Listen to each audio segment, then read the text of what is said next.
Today we will learn about the boundary value analysis method. Boundary value analysis method. In short form, we will call it as BVA. So basically, first we should know what is meant by boundary value analysis method. The boundary value analysis method is one of the software testing technique which will be implemented to test the given program. Like we are giving a set of input parameter list for a program, and then we will check a set of output results. Based on the expected output result, we will evaluate whether the program is correct or wrong. Based on that, we will be testing the boundary value analysis method. So this boundary value analysis method, we will also call it as black box testing. Black box testing is nothing but, all of us know that the implementation part is unaware for the tester. That test cases or testing technique, we will call it as a black box testing. So first, point number one, boundary value analysis method is one of the black box testing technique.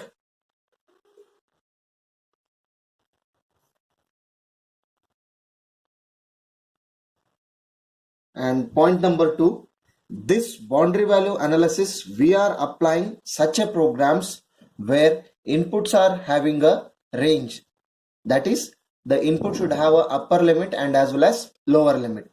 If and only if the set of input parameter list are having a boundaries, then only this boundary value analysis can be implemented for a given program, or this test cases can be applicable. So therefore, let us consider a generalized idea about the boundary value analysis method for a function f. Let us consider a function f. So function is having a two variables. So one is x1 and another one is x2. If this function is implemented as a program, the input variable x1 and x2 will have some boundaries.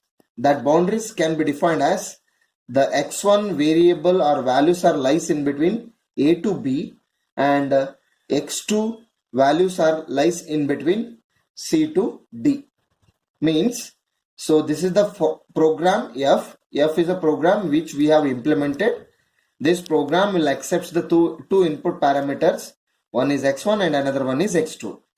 Where x1 boundaries are upper limit and lower limit. One more word we can call it as. So this x1 variable values are lies in between a to b. Similarly, x2 input variable values are lies in between c to d.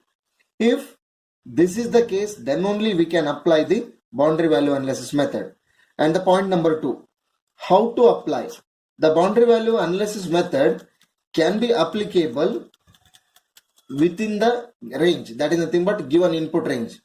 So now I will talk about the how many input variables or else how many number of set of input parameter lists or test cases can be implemented by using a boundary value analysis method. For that, basically we should know that what are all the variables. We will call it as a boundary value variables. The boundary value variables means which are all the variables we are going to include for boundary value test cases. The boundary value variables are as follows. First one, you can see, let us consider this is the A and this is the range B. This is the range A and this is the range B. This is the value of x1. So now whichever the point I will going to point out, I will explain according to that. So let us consider this is the minimum. This point we will call it as minimum plus. This point we will call it as nominal. This point we will call it as maximum minus. And this point I can say maximum. Means now you can see minimum, minimum plus, nominal, max minus, max. These are all we are calling it as a boundary value variables. These variables will specify the value for this of the x1 and x2 over here. Similarly, if I consider C and D for x2, same. That is also minimum, minimum plus, nominal, max minus, max. So when I am giving a two set of inputs for a given program, in which combination I need to specify the input parameter list. The combination can be as follows.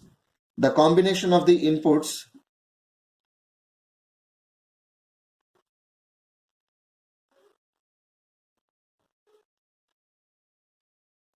can be given as follows. I will tell you first. So now consider x1, we will give it as a nominal, then we will change x2, the first combination of input. So in this fashion we are giving for a program. X1 should be a nominal value and x2 should be minimum. Next, x1 will be nominal and x2 will be minimum plus. Next, x1 will be nominal and x2 will be a nominal now. Next, x1 will be a max minus and x2 will be, sorry, this is nominal and this is max minus. And here x1 nominal and x2 maximum. This is, now you can see here, the x1 we keep it as nominal, we set it as a nominal. Here just we are changing the value of x2 with respect to our boundary values, boundary variable values like minimum, minimum plus, nominal, max minus, max. Similarly, the same set we need to change it for x1 also. Now second time we need to change it for x2, we will keep it as nominal, x1 we will keep on changing with respect to the boundary value variables. Now x1, so first minimum, then x2 will be a nominal. Next time, so x1 will be a minimum plus and x2 will be nominal. Next, x1 nominal and x2 will be a nominal already. Then x1 max minus, then x2 nominal. Next, x1 max, then x2 is nominal. Then, so this is the combination. So where we can give a set of inputs for your program if you are specifying the two input variable. If you are giving a inputs as a two input like x1 and x2 for a program implemented as a f, so then these are the combination of inputs you need to specify for your program, like first set of inputs and next second set of inputs. Where, so in this first set of inputs, x1 we will keep it as a nominal and just we are changing the x2 input variable with respect to the boundary value variables like minimum, minimum plus, nominal, max minus, max. Similarly, second set of input parameter list, x2 we will keep it as nominal and x1 we will keep on changing with respect to the boundary value variables like x1 minimum, minimum plus, nominal, max minus, max.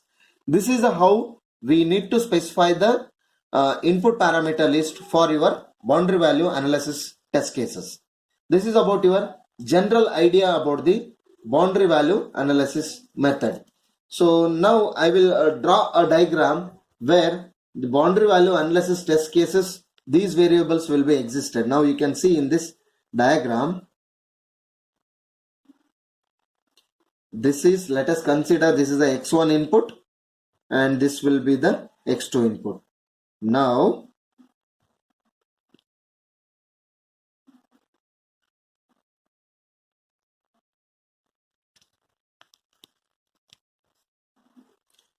see, x1 input ranges are varies from what? A to B. Now I will specify this is the A and this is the B. Similarly, now you can see here x2 input ranges from C to D. Therefore, we will specify C to D. Now, these are all the points where I am going to mark out. These are all we can call it as boundary values. These are all we can call it as a boundary values. All are valid input variables. Now all of you can see here These are all we can call it as, this is the space where we are going to specify all the invalid input variables. So now if you are considering this line is the lower limit, this line is the upper limit, then this point will becomes minimum, minimum plus nominal, max minus max. If you are considering this line will be the minimum or up lower limit, then this will be the minimum, minimum plus nominal, max minus max.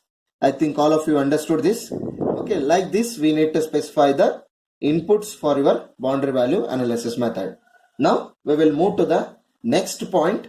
So there are some different types of techniques we are using under the boundary value analysis method. Now we will explain first one. So what are all those? First one is generalized BVA, that is boundary value analysis, and the second one is robust boundary value analysis,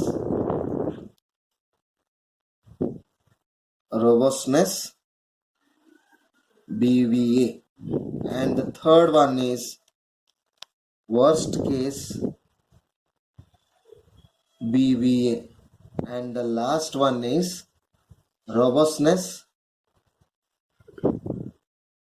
worst case